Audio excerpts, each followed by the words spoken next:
Good evening, everyone. Welcome to the 9/11 Memorial and Museum. My name is Noah Rauch. I'm the Senior Vice President for Education and Public Programs here. I want to welcome you all. Thank you all for braving the rain, although now the sun is out, to join us tonight.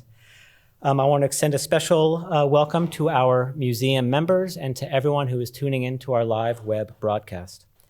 Tonight, we are joined by three journalists to help us understand the intersection of journalism and trauma, how journalists cover and sometimes become a part of traumatic events, and how our understanding of trauma impacts the practice of journalism. David Handschuh is a longtime photojournalist and photojournalism professor. On 9/11, David was injured on covering the attacks for the New York Daily News. He was a fellow at the Dart Center for Journalism and Trauma from 1999 to 2008, and has been a photojournalism professor at NYU since 1994. Judith Matloff worked as a foreign correspondent for over 20 years at Reuters and then led the Africa and Moscow bureaus at the Christian Science Monitor. She has pioneered safety training for journalists and is the author of several books, including How to Drag a Body and Other Safety Tips You Hope to Never Need. Judith is now a professor at Columbia's Graduate School of Journalism and is a senior safety advisor at the Dart Center for Journalism and Trauma. Jim MacMillan is a former photojournalist and journalism professor. He worked at the Philadelphia Daily News for 17 years. In 2005, he received a Pulitzer Prize for his and his Associated Press's colleagues' photos of the Iraq War. Jim is the former assistant director of the Logan Center for Urban Investigative Reporting at Temple University and is the founding director of the Philadelphia Center for Gun Violence Reporting. I want to thank you all for joining us this evening. Please join me in welcoming David, Judith, and Jim in conversation with our museum director, Cliff Chanin.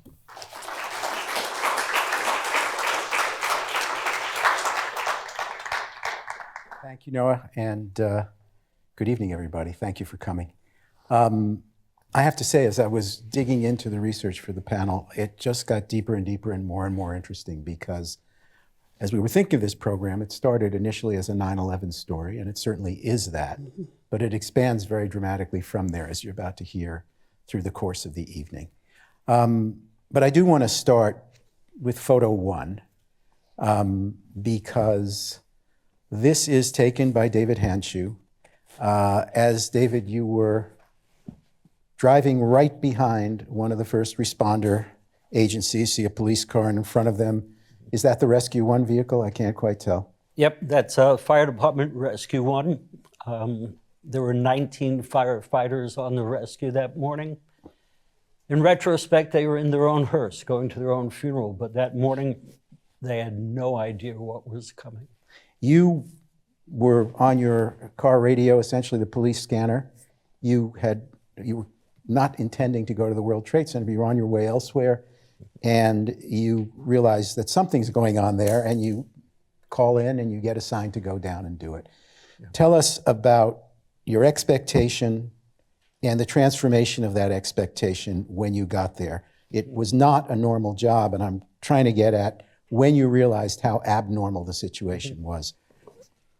You know, having covered the New York City Fire Department for so many years, it was a normal job. It was a plane crash into a building, and there was no doubt in my mind that those firefighters on the rescue and hundreds of others would go into the building, extinguish the fire, save lives, and just another day in New York City. And nobody ever anticipated a second plane being used as a weapon of mass destruction. Nobody ever anticipated the two towers collapsing. It was a beautiful day until 8:48 in the morning, and I think it was just going to another fire in New York City until that second plane appeared crashing into the building. Now, one of the striking things about that incident is the terrible things are happening, and you have taken a picture that turns out to be an important picture of the second plane striking the second tower, but you're not really aware of what you're doing. If we go to photo two, you're not really aware that you've taken that picture in the tumult of the moment. Is that right? Mostly, yeah. Heard this loud noise that seemed to come from everywhere, but nowhere, and the second tower just exploded in flame. you know, instinctively, I brought the camera to my eye and started clicking photos. want to ask, and I'll bring Jim MacMillan in, because Jim, you were in Philadelphia on the day, but you come up as the extent of this is being reported, and the fact that it's an attack is now revealed with the strike of the second plane. You're working for one of the Philadelphia newspapers, and so that is a natural assignment, I suppose, for you. It took you quite a while to get to the site, even though it didn't take you that long to get to Newark on the train, but that became the terminal stop for obvious reasons. And it took you hours to get down to the site at Ground Zero. Can you pick up the story from there? Sure, thank you. And first, I just want to say briefly how honored I am to be here. Thank you for this opportunity. So I worked a little later shift back then, and so I was waking up to the news at 9 o'clock, heard it on an old-fashioned clock radio that went to news radio, like a lot of news photographers, I bet, and sprung out to turn on the TV in time to see the second impact. And I was out the door in about 2 minutes, another news photographer skill, and on the last train out of Philadelphia, and thought I was on my way in. But no, they evacuated Amtrak when I got to Newark, and that was the beginning of a 14-hour journey into all the way in, all the way into the middle of Ground Zero. So I got there at 11 o'clock at night. Obviously needed to stay all night to see the sun come up in the morning. And I could write a book about that first 14 hours alone. And that sun coming up in the morning is photo 5, if you'll pull that up.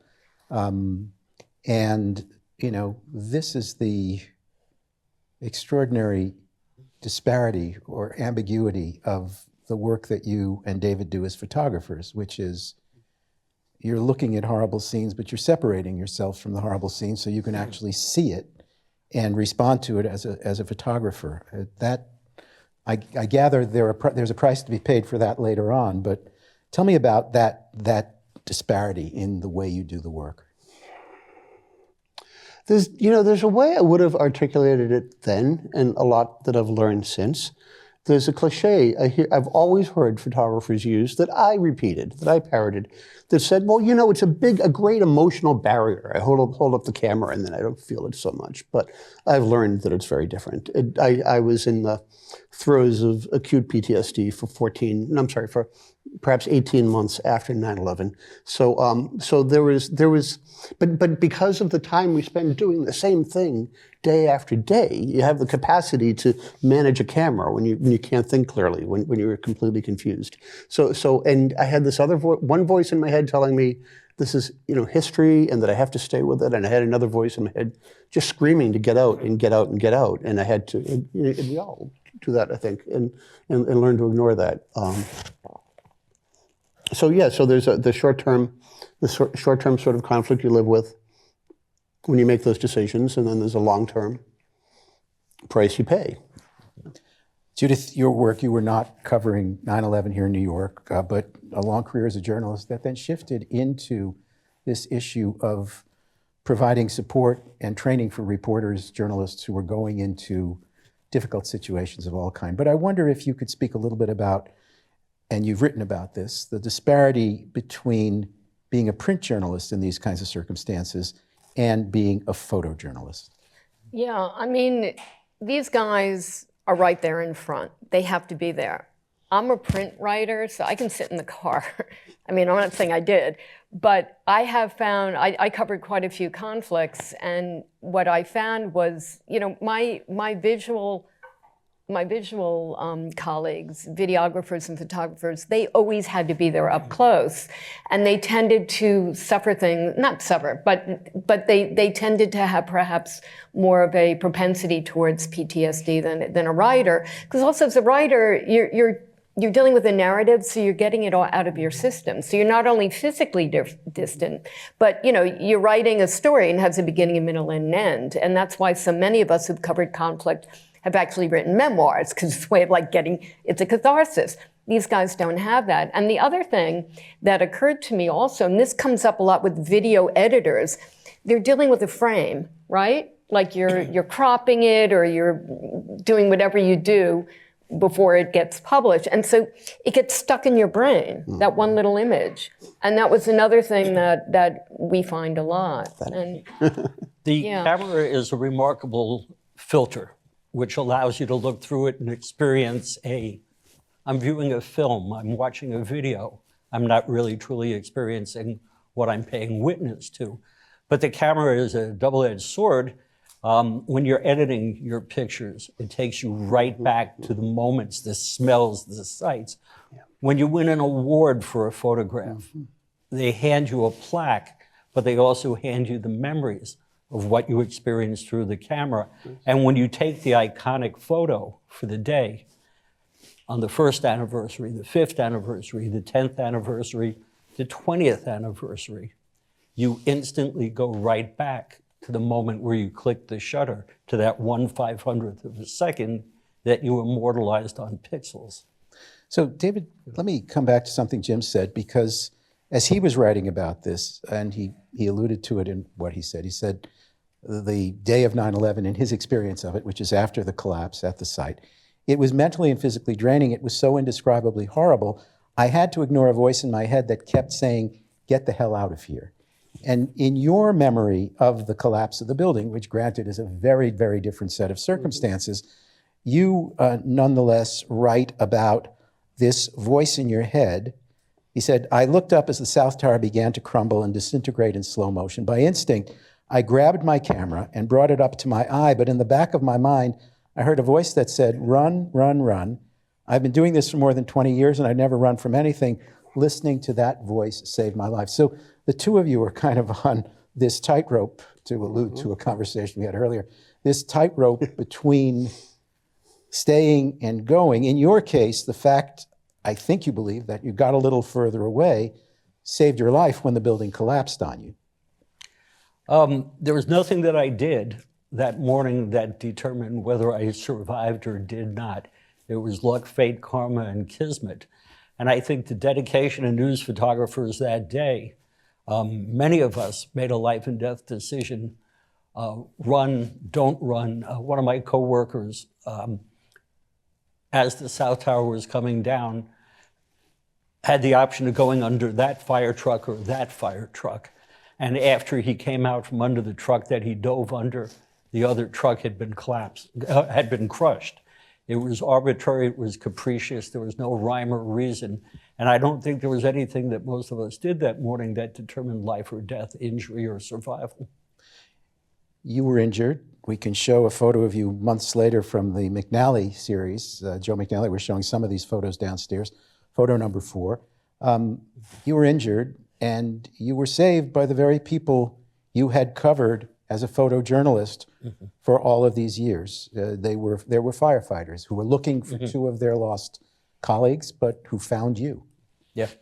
So the whole world found out on 9/11 that the FDNY was a collection of heroes, and I was fortunate to have learned that way before 9/11. The heroics that the women and men of the New York City Fire Department, Police Department, EMS performed on a daily basis was my livelihood and what I paid witness to every day.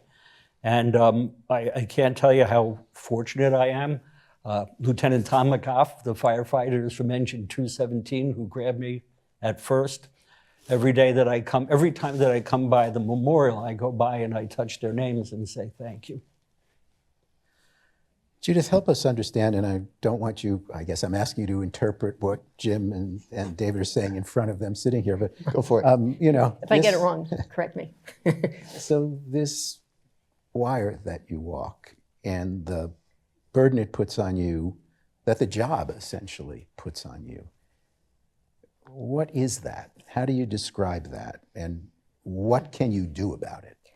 I think, and correct me if I'm wrong, guys, but it's a mission. We see ourselves as having a mission. We also have a responsibility to produce what we're supposed to produce. So there's like, first, the personal, like, my God, my job is really important. And then it's also, I have to do my job.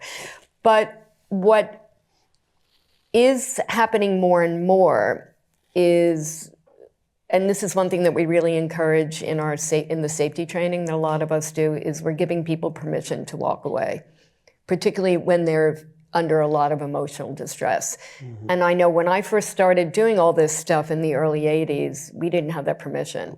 your boss would give you a bottle of scotch, you'd get on an airplane, he'd say, come back alive and make sure the sat phone doesn't blow up or whatever.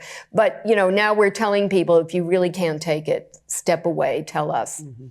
At least the responsible bosses are doing that. But it's harder as an individual to walk away. It's harder. And I think it's getting a little easier for people, but I think it's still pretty difficult for the younger generation as well. Jim, you wrote 9/11 stands above everything else. I spent a year covering war in Iraq, and this was more shocking. The scope, the surprise nature of it, and the psychological impact. You called it your psychological Waterloo. I don't mean to put you on the spot, but I am putting you on the spot to talk about that a little bit. Yeah, no, so I don't mind talking about it because I like to think it might be helpful to other journalists. But yeah, in a nutshell, I mean, anyone can, Google up the symptoms of PTSD, but I became withdrawn. I had trouble concentrating. I slept for about 90 minutes to 2 hours a night for the next year and a half until I found some helpful therapy. And it turns out that once you get there, and I later on, I had the opportunity to study trauma in journalism on a couple of fellowships and teach a course on the topic, and it's part of everything I do to this day. One of the and I'm not a clinician, but one of the things I've learned is that therapy is incredibly quick and effective. From the clinician who visited my class, I remember him saying in 6 to 8 weeks for 85% of clients. And for some people, they have other complications that make recovery more difficult. But it was challenging for me. And if everything goes right, there is a theory of post-traumatic growth that you come out stronger. And I felt much more capable to go to Iraq and do other things after some period of recovery. So let's talk about that if I could. I mean, it wouldn't seem the logical next step, maybe in terms of the story, to go to Iraq, having been here. But having experienced what you did and the impact it had on you at ground zero, is it just a professional decision like this is the next? What gets you over that hurdle and to Iraq? A lot of things converged. It was the right time in my personal life for complex reasons. Well, no, frankly, because of a relationship that ended as a result of that PTSD. I was single and available. Another thing that happened was that photograph, it's funny, such a simple photograph, what photojournalists would call a real estate picture. I'm up in a window taking a picture of the scene. This is number 6. Yeah. This is the photo that Pulitzer Prize winning photo. No, the photo from Ground Zero that was up there earlier. Number 5. Yes. That photo just led to a lot of accolades. It's hung in museums with the great photographers of all time, with Paul Strand and Edward Steichen and Bernice Abbott. It's hung with painters like Edward Hopper and even Pablo Picasso. It was kind of peculiar, right? Now, I'm an ordinary working staff. We're newspaper photographers, for Christ's sake, And so this notoriety, I think, helped me get the position to, be the staff photographer for AP in Iraq in 2004. I've often said that's like an opportunity to pitch for the Yankees in the World Series. So it's like professional and personal and opportunities were coming together right at the time that I was recovering. And I remember my therapist back then laughing after I'd been in a period of recovery for some time, just saying, of course you're going to Iraq now. And then there was another connection. There was the war was an unjust war based on a lie that there was a connection between the attack on Ground Zero and the war in Iraq. And I wanted to know. I didn't want to just, and I think that drives a lot of us. I mean, that drives us to do everything we do. We want to know, right? So I was curious. I was available. I had the opportunity. I was getting better. I went for it. Let's show photo 6 because this is the Pulitzer Prize winning photo that Jim took among them in Iraq. Can you set the scene for us here? What's going on?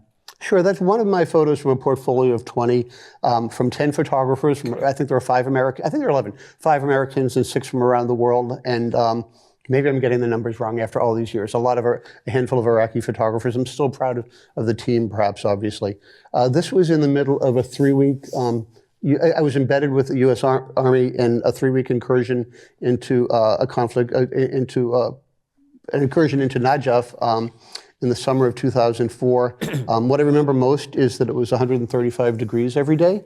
But when you're embedded, the military, they keep you supplied in food and water and kind of keep you alive.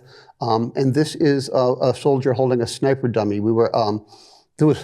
It was pretty much 3 weeks of around-the-clock combat.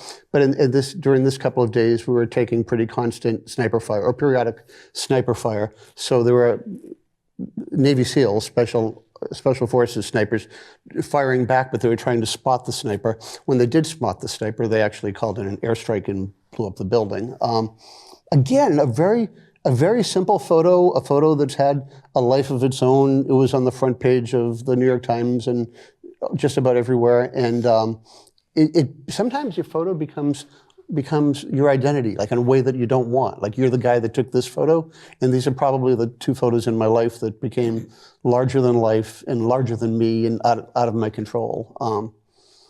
The reason I asked but I want to just briefly say something else. The reason I asked to include this photo is because I wanted to say something tonight about journalists and trauma, in that what I learned in my recovery from a psychologist is that he said it wasn't just 9/11 that took me down. He said it was the 20 years before that of house fires and homicide scenes and car accidents. And it was the sort of cocktail of all of that. And then the Waterloo of walking through Ground Zero on September 11th. And I felt like I wanted to say something about how the trauma of covering car accidents, or what some journalists would think of as a very routine assignment, and a terrorist attack like 9/11 and the war in Iraq, for me, they're all the same. I connected with my trauma therapist last week for perhaps obvious reasons, and it was important to her actually to say that actually maybe these traumas were all the same for me, and not all trauma is the same for everybody. For somebody who's still continuously exposed to a different sort of thing. This is occupational trauma. It's a trauma that you're invited to talk about on a stage and teach courses about. So for me, there's a similarity, but there's also some big differences for others. David, can you speak to that? Because your career also, before 9/11, takes you into all of these kinds of, the daily tragedies of life, as opposed to a world cataclysm. Does the difference that Jim does not find, is that something you also see the similarity as being more powerful? Absolutely. Shortly after 9/11, the DART Center funded a survey that came out as Newman, Simpson, and Handschuh. And it looked at just under 1,000 photojournalists and a reaction to trauma. And we initially thought that the levels of PTSD would be off the charts, which they weren't. So where did we go wrong? Well, we didn't go wrong. The answers were in the anecdotal responses, where people said, covering car crashes for an 8,000 circulation paper upstate New York, or repeatedly going to homicides, or covering a trial where you're not at the scene of a homicide, but very, very ugly crime scene photographs are shown. There's definitely a cumulative effect. It all adds up. 1 + 1 + 1 + 1 really yields a journalist that gets hurt by paying witness to this stuff, whether they're smelling the smells and clicking the shutter, or whether they're sitting in Secaucus, New Jersey, watching 300 feeds of live battlefield images, video, coming back. There's a cumulative effect of even telling the little stories. It's my former coworker, Adam Lisper, called it the big scary stuff. And it's not just the big scary stuff, but it's day-to-day journalism that has a cumulative effect on our community. Now, you redirected your photography at a certain point after 9/11. I think, drawing the conclusion of what you said, that the big scary stuff, you'd had enough of the big scary stuff. So I had an injury. I had a physical injury. And he became David Handschuh, the photographer who was injured at the World Trade Center. And that gave me a license that I think that a lot of photojournalists wanted, but were afraid to grasp onto, that they just never wanted to photograph this stuff again. So I spent almost a year learning how to walk again, recovering from my physical injuries. But shortly after 9/11, I notified my office that I never want to photograph anybody dead or dying again. So what do you do with a guy whose whole career was chasing ambulances and fire trucks? I photographed chocolate mousse. I went to the best restaurants in New York City and fell in love with being in the kitchen. I started photographing and writing travel stories, feature stories, nice stuff. And to this day, if I never go to another blaze again, my ears still perk up like a dog when I hear woo. But I don't want to see that stuff anymore. Judith, is this typical? Is there this, I don't want to call it burnout because there's an awareness here that I don't associate with burnout, but are the trajectories we've heard described, are they typical or are they more frequent than they used to be? People changing course in midstream journalistically? I don't think there's any typical response because it's such a personal thing. We see different patterns. One thing that we do see, which is very disturbing, is people will keep seeking out situations that might provoke or trigger what they felt the first time. It's almost like they want to sort it out or they get addicted to it. Mm-hmm. And that I see far more, I think, than both of your responses. And that's the one that really worries me because we also see people taking, like really pushing the envelope when it comes to physical safety as well, because they're in this emotional kind of, churning state of mind. Let me quote to you something you wrote. The tribe of war correspondents is notoriously macho, and to even admit the damage, let alone surrender to it, has always been considered a sign of weakness. We are dispassionate chroniclers, after all, protected by the talisman of the notebook and the camera. So there seems to be this sense of we're there as observers, we're not going to get caught up in this. I wrote that a long time ago. Okay. And I would say Amend it, please. Yeah, that was. I think that's at least 10 years old. We'll send it to rewrite. So Yeah. tell us what new to think about. Well, I think, again, the industry has really, really changed. And I think, there is an acceptance and an awareness of trauma, both on, the local, the level of the troops, as well as the commanders, the editors. So I would say emotional well-being is something that's more actively spoken about and considered. But certainly when I wrote that, what was that? Was it 2010 or no? It was well before that. Yeah, I think 2007 or something. It was definitely the case. I think there's also more women doing this kind of work. Like when I started doing conflict in the early 90s, I never had a male boss. I was the only female, in whatever bureau I worked in. So I think that's also changed. We'll come back to that in a minute. I just want to ask Jim and then David, does that change in the business sound familiar to you? Does that resonate with the experiences you've had? It's more aware of the costs of doing this kind of work?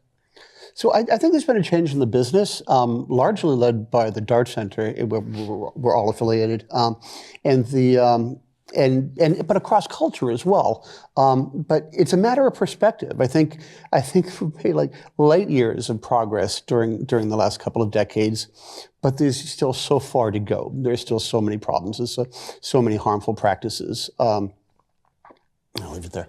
Well, but there is a fundamental issue here of sending people to see and report on these things. I suppose at some point that's the core of it. And it's going to have an impact. Well, yeah, of course. So the traumatic, it's a great way to frame it. Yeah. So the traumatic experience is going to have an impact, and one can prepare oneself for that kind of experience. One can learn what they're facing, understand what they might expect, and learn about self-care before, during, and after. And I guess that was always possible, but it's more part of the culture now than it was before. But there's also a lot of, cover too. There's a lot of talk about, trauma-informed this and trauma-informed that, but lots of people who say that who can't explain what it means, who haven't done the homework. There's work to do. Yeah. David, your own trajectory sounds like, you were the beneficiary of some kind of shift. They understood what you had gone through. You had the physical injury to prove it, if you will. And you went in a very different direction. But can we generalize from your experience more broadly into the business? Well, I think getting back to your earlier question about shifts and changes, yes, there is definitely an acutely greater awareness of PTSD, of trauma, of what what doing this on a daily basis does to you. But the whole industry has shifted so dramatically. In the 1990s, we were film-based photographers. Everybody went into a communal space, went into a darkroom, went into an office where you knew that if somebody had gone to a bad car crash or a bad fire, you look across each other as you have a loop in your hand and you're looking at film and say, hey, you okay? Talk about it. Why don't we go out for a beer afterwards? As a digital photographer, we're not going into an office. We're sending photographs from our home, from our car, from alongside a breaking news event. We're sending from our phone. So that communal experience has dissipated, adding to the decimation of the communal experience. There are very few newspaper staff jobs anymore. It is a freelance economy. And the only people who's going to look out for us is us, that we need to look at each other. And, all the tools that we have as journalists, you know how to ask a person a question and get them to open up and answer. Well, we need to do that for each other and be proactive about it, not just wait till somebody breaks down and cries. Judith? Yeah, I'd like to have something. I think the pandemic had a very, very big effect on that because it really intensified the remote work and the decimation of newsrooms, the few that existed. And again, at DART, we were dealing with so many issues with people at that time because there was the social isolation. And so people were doing stuff that, like they'd be photographing, whatever crisis was in the hospital or whatnot, and they'd be on their own. They didn't have that communal element. And I don't think that communal element ever came back after the pandemic. Yeah. Well, one of the symptoms of PTS is, in fact, this withdrawal and the sense of isolation. What you're describing is actually an industry that's moving in that direction anyway. Yeah. I wanted to talk to you, though, about some of the later work that you've done, Judith, because, and I was reading through a number of the case studies that you've done, which is essentially advice for journalists in various kinds of dangerous or stressful situations. We would think first of war, but you specify in terms of Mexican drug cartels and so on and so forth. And more specifically, in terms of women journalists, of whom there are more than there used to be, but who face a different set of dangers than the average man in the average circumstance would face. And I'd like you to talk about that because there's a level of advanced preparation and awareness that you're now trying to provide to journalists in general and women journalists in particular, that on the one hand seems like it's much better that you go into these situations prepared, but on the other hand, and you repeat this in various of the case studies, at some point you are going to be exposed and you're going to face whatever danger happens to be there. And women face a danger of assault and sexual assault that is not common for men. So this is really a whole new dimension of the problem. Yeah, I mean, it's definitely a problem. I'm glad you brought it up.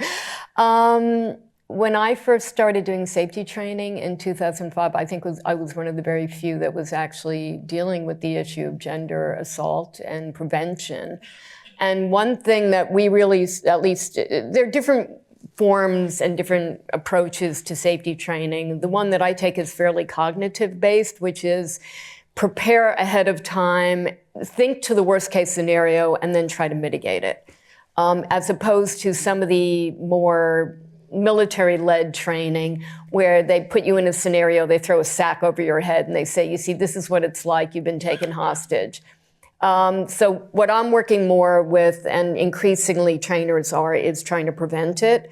And there are things that women can do to try to prevent the type of situations where assault might happen. One would be not to be alone when you go on an assignment, even being in a car. Don't interview somebody or photograph them in their house. Always be in constant communication with somebody while you're doing the interview and let the person who you're interviewing know that you've got like somebody on the phone. Maybe you'll get that person to phone you during that time. We teach people very basic chokeholds and we teach them to be assertive and use their voices. And aside from the fact that as women, we may be more likely to be raped, we're also more likely to want to please people. And so part of what we do in our training is to try to empower women and realize it's okay to be a bitch. it's okay to say, stop, go away, leave me alone, and shout. So that's part of the training that we do. Let me ask how you transitioned from a distinguished journalism career into a distinguished training career. How do you go from journalism to safety training? I like to think I'm still doing journalism. Okay. I had so many friends. When I was working in Africa, two of my very dearest friends committed suicide from post-traumatic stress.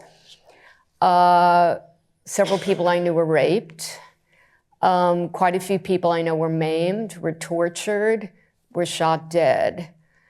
And I began to think, we're not doing this right. Like that whole thing of, here's a bottle of scotch, come back safely, it wasn't working. Here's a flak jacket, learn how to use it. And so when I returned to the United States, exactly 25 years ago, almost to the date, I decided that I wanted to get into education as well as still committing journalism. And I was at the forefront of a very, very small cadre of people who we started to develop safety training. And then it also, if you've suffered post-traumatic stress, there are ways and things that you do to try to heal. And for me, part of it was giving back to people and making them safer. It made me feel like I had more control in the world, and that altruism to me was a very important way of healing. And that's how I got into it. Let me cite, this is from the American Journal of Psychiatry, but soon after 9/11, 2002, the Feinstein study. Couple of paragraphs here. The average, so they did a survey of journalists, war journalists, and compared them with more standard journalists to see what the differences in impact were. And they write about the war correspondents. The average duration of time spent in zones of conflict by the war journalists, approximately 15 years, meant that the hazardous events that they were asked to describe were too numerous to accurately recall. They write also, of the 28 war journalists they subsequently interviewed, all had been shot at numerous times, 3 had been wounded, of whom 1 had been shot on 4 separate occasions, 3 had had close colleagues who were killed while they were working together on assignments, 2 had been subject to mock executions, 2 had bounties placed on their heads, 1 had survived a plane crash, the pilots were killed, only to be subsequently robbed by soldiers who looted the wreckage, and 2 had close colleagues who had committed suicide. Yeah, I'm one of the people that he interviewed. Okay, so that's you in there. Jim, you're deployed in Iraq. That's a harrowing set of circumstances for people to have gone through as a collective. What is the mood like among people who are covering wars in the middle of the war? Thank you. The first thing I want to say is that, actually, I said to one of those photographers who spent maybe 15 years, or maybe is still out there, that I felt like an interloper because I only did it for a year in the middle of my career. And I've gotten to know a number of journalists. And the number I always ran into was 17 years, which that seemed to be like the age from like after getting out of college to when they couldn't do it anymore. And everybody, I know so many people that did it for 17 years, and I can't imagine. Just getting comfortable with the discomforts of the lifestyle is a lot by itself. And then dealing with the trauma and facing the risk. So I want to point out that I was there briefly. But once again, I said it to I don't think he'd mind. I said it to Gary Knight, a very really esteemed photojournalist, that I felt like an interloper, and he said we're all interlopers. So that was helpful. So what's the mood? I don't know. You normalize it. You don't. You know what's really interesting? I think this is interesting anyway. It's a matter of perspective. There was a routine assignment in Philadelphia, a Liberty Medal, where the stage collapsed about 20 years ago, and Sandra Day O'Connor is on stage and still mic'd when she says, "We all could have been killed," and that's a normal reaction to have. And a year or so later, I was in Iraq and out on a foot patrol at a very close call with an RPG going very close over our heads. And we all laughed and high-fived. And it was, we didn't dwell on, well, we could have been killed. It was just a crazy thing. So your mindset changes, your worldview changes. You detach. I don't know. I don't understand. I can't explain what it is, but it's like night and day. Judith, you've been in those circumstances. Yeah. You detach, but then you come home, and then you're not detached anymore, and that's where the PTSD comes in. Like, you're fine for those 5 months you're in Zaire, well, it's now DRC, and then you come home and it's like, boy, I'm not okay. Which is another reason why I decided to get into this safety work. The other problem is, you're with this very small tribe of people, and they become like your family, and it's an echo chamber, and that's not always healthy, because you're all kind of on some level normalizing a very abnormal situation. And these people are like your lifeline. You could be months and months covering a story, and your crew or your very small group of friends who you're sleeping with on a floor of a church or whatever. You're all going through it together, but you're losing your reality checks. David, I assume even if you're not in Iraq or covering a conflict abroad, the kind of work you did put you in essentially the same position. Not sure I completely realized it, but also was very fortunate to have that cadre of friends, of family, of indigenous rabbis, of people who would indulge me and listen to me, who hopefully I did the same and passed on a supportive shoulder and a wide open ear to other photojournalists. Critically important to who got better and who didn't. I do want to take a moment to ask each of you, because I think that's a really important point, and we've heard it here from some first responders who had absolutely horrifying experiences on 9/11, survived that, lost friends, but who, some did and some didn't go for help. And, that's a huge step in professions where putting on a strong front is critical to being able to perform in those circumstances. But, talk about the benefit of ending your isolation, whether it's through therapy or friends or whatever it is. Start with Judith. Well, what we find at DART is the one single biggest predicator for healing is social networks, social support. And, therapy is fine in itself, but you need to also have that around you. Another thing we find is if people value your work and you feel valued. And one reason why a lot of war correspondents, with abusive news organizations, are more vulnerable is, they're risking their lives, and the editor's like, where's the story? Where's the photograph? And they don't stop and just say, look, I know you had a really tough day. Do you want to talk about it? Yeah. So that's helpful. The other thing I think which is really important is exercise. Adrenaline is like the body's drug. It's like the body's crack, and you go up really tough and then you come down really hard, and you gotta find some kind of physical equilibrium. Jim, your sense of ending the isolation, however you do that, was that a factor for you? I'm trying to remember the turning point. So my turning point, I don't know if it's helpful, if it makes sense. Please. But I was struggling for a year and a half, and I've had ups and downs and struggles since then as well. But in this very difficult period after 9/11, I was struggling for a year and a half. I was having all sorts of challenges in my personal life and at work. Nothing was going very well. It wasn't disastrous, but I wasn't well, and I actually was. And I'm starting to just sort of remembering things. It's getting to be so long. But I remember telling a friend that I wanted to see a movie, and he told me that we had seen it. And I've learned later that the traumatic response often leads people to not sleeping, and then the sleep deprivation leads to interruptions in memory. And that's when it was clear to me that I needed to go get some professional help. And then that was just the beginning of a journey, because finding an expert trauma therapist can take a while. I tried the first couple of therapists I found were used to treating, more accustomed to treating depression and anxiety, and with all respect to people facing those challenges and having those needs, it's different. So I guess the takeaway there is, when you start to think you might need help, jump on it right away, because it's going to take a while to get there. Mm-hmm. David?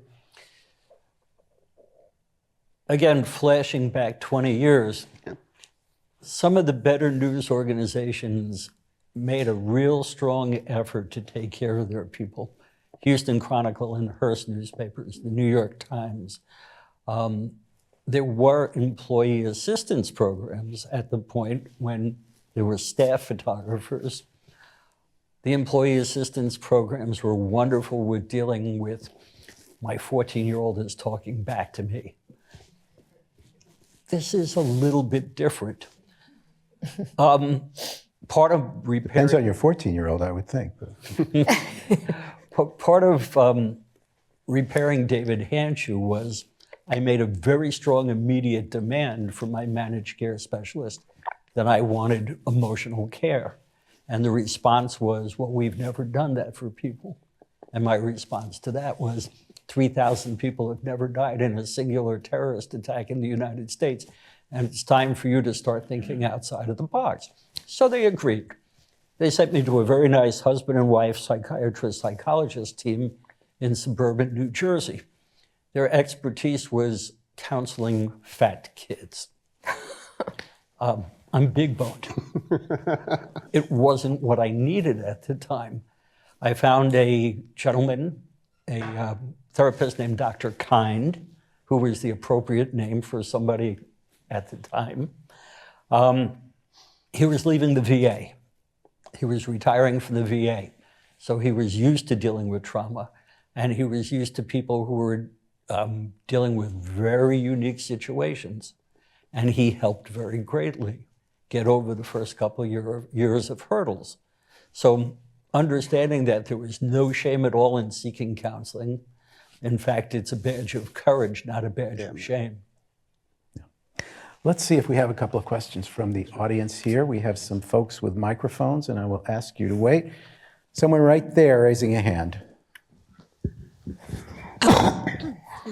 This is Hello. for Jim. I was wondering how you got from Newark to Ground Zero.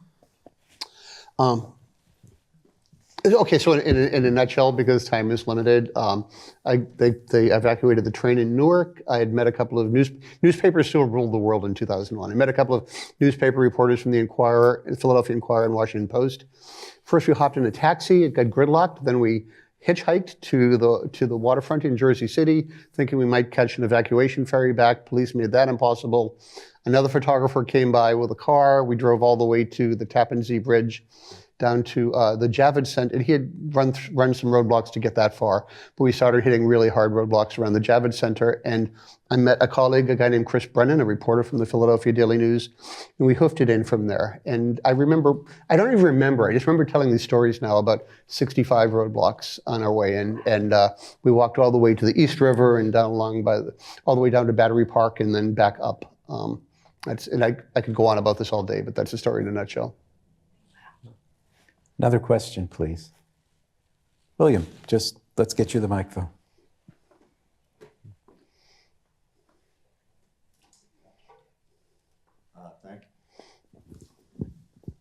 Thank you for your presentation. I believe Jim mentioned post-traumatic growth, and I'm curious if you could speak more or more in general about people who do have PTSD and can get to a point where they have post-traumatic growth and they appreciate life that much more, their values come in order, and anything else that you might say. Thank you. Thank you, and I might need some help with this one. I can only speak for myself. That I spent a lot of time studying trauma in the early 2000s, and I'm not up to speed. But there was a theory emerging about post-traumatic growth, and my recollection, it was that if one found the help to recover and found the path to recovery, which would include all the self-care and peer support and everything else we've talked about, they might come out more resilient. I hadn't really thought about it as having a greater appreciation for life. That may be true, but at the same time, I've also gotten older. So, I mean, other things have changed, right? So, but I was thinking about resilience, but am I up to speed? It's been a while. No, you're up to speed completely. You also learn coping mechanisms. The whole thing with exercise is something that I've really embraced, and it's helping me now that I'm aging. The whole thing about social networks, I mean, I really thought about it very consciously during the pandemic of like, I cannot get isolated. I've got to, always finding something in the day that makes you feel better. I mean, I, like many people, really freaked out right now about the political situation. But so I'm using the tools that I used to recover from trauma to cope with today. And so you get these tools, and it almost becomes like part of your muscle memory, emotionally. David, did you want to add something there? I have a real problem with the exercise thing. Oh, okay. But the joy that you get out of creating art, whether it's finger painting, collage, drawing, which I cannot do, but even the simple act of going out with a mobile device as a camera and capturing moments and sharing them. I mean, any therapist worth their salt will tell you that getting joy from art is one of the most cathartic things that you could do to heal. We're photographers. We have 75% of the challenge taken care of, and the other 25% is just doing it. And I'll photograph you as you go for your run. Let's see one more. In the back there, please. Just hang on for the mic. Listening, Should be on. listening to you talk, I thought about a story I read today about fast food restaurants and how they keep making the food less and less healthy because that's what sells. And so when you're out at some of these scenes, you're there for your employer, and you have to satisfy your editor with something that'll sell your newspapers. To what degree does that put pressure on you to pick the shot, if at all? And how do you deal with that stress of your responsibility to your employer? I'm not sure if, and we've had this conversation when you have 4 hours to wait for a booking photograph to happen, or 6 hours standing in the cold waiting for something to happen. I'm not sure who I really work for. Do I work for myself? Do I work for my reader? Do I work for my editor? Do I work for the owner or publisher of the paper? And the answer to that is yes. I'm really not sure who the true motivation is other than my need to tell the truth with my images. So I'm not sure that pleasing the guy who owns the Daily Tatler Gazette reporter is my motivation. Jim? You know, similarly, I've never met a journalist ever in the field say this will be great for corporate profits or ad sales or anything. And I don't exactly mean to laugh it off because I hear the question all the time too. But no, I've never observed that. But this peer support, there's also sort of a cult, at least in my generation. I'm not sure right now. I've been out of full-time newsrooms for 15 years now, 16 years now. But it was intensely competitive. Oh, yeah. There was it's almost like a cult. When I was in Boston, I started my career in Boston. I worked for the Globe and the Herald and the AP, and the news photographers, the ones you were talking about, the people that didn't miss anything. I don't know if you've heard this one. They never said goodbye. They said at the end of those 5-hour stakeouts, they said, "I'll see you at the big one." And there was peer pressure there. It was an honor that they said that to you because they knew you were going to show up. Kind of like you on 9/11, and yet it was a challenge to be there. It was a lot. There was a lot of heat. So the competition. I think better motives drive me at this point in my life, and I think a lot more about public service. But I was halfway through my life and career before I thought that way. The competition was key. Please. Yeah, for me it was, I want to do a good job for the public and for me. Yeah, like my boss, I mean, all right, they're usually shits anyway, so it's sort of like, whatever. But yeah, I wanted to do a good, I had personal and professional pride, and I had a mission. I wanted to do a good job, and I wanted to serve the public. Well, I have to say, it's really been fascinating. I mean, you have opened up a whole nother set of stories and a whole nother dimension of what we first understood about 9/11, but which carries over, as we find often, into so many other realms where you're facing extreme circumstances. And so I want you all to join me in thanking Jim MacMillan, David Handschuh, and Judith Matloff.